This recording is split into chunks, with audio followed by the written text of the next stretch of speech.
Okay, we are on to our final problem for this Mod C Cougar Path. And for this problem, we are going to be using the quadratic formula to solve this quadratic right here. And while we might be able to factor it, the directions say let's use the quadratic formula. So we're going to. Now the quadratic formula is basically derived from ax squared plus bx plus c equals 0. And that's why the letters you see in it are a, b, and c, and x over here hiding, right? So let's give this a try. What I'm going to do to start with is write that a equals 3, and b equals 3, and c equals -6. And that's going to help me plug these in. And I seriously think of this like Mad Libs. I just plug them right into the equation and make sure that I'm really careful with order of operations, and we're good. So we're going to do negative b, which is going to be -3, plus or minus the square root.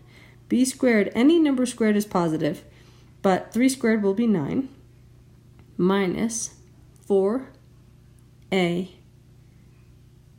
And I'm going to be really aware of the fact that this is minus a negative, because I'm going to multiply first before I subtract. So it'll end up being minus a negative, so it'll end up being a plus.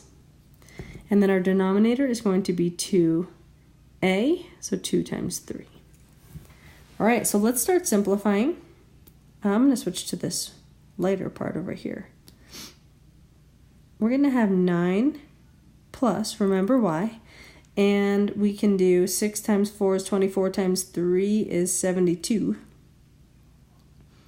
So plus 72 divided by 6.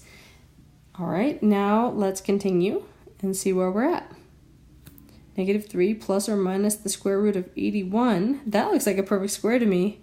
And if it is a perfect square, that means that this would have been factorable, which is probably the route that I would have taken, but it's okay. So the reason why we have a plus and minus here, just so you know, is because when we take a square root, there are actually two solutions. There's a positive square root and there's a negative square root. So we're going to explore both of those to get our two solutions. So we'll have -3 plus 9 divided by 6, and we'll have -3 minus 9 divided by 6. And -3 plus 9 is 6, so we have 6/6, which equals 1. -3 minus 9 is -12/6, which equals -2, and these are our solutions, and we're done. And maybe sometimes that is faster than factoring. Anyway, I hope this helped you on Cougar Path C. Keep an eye out for some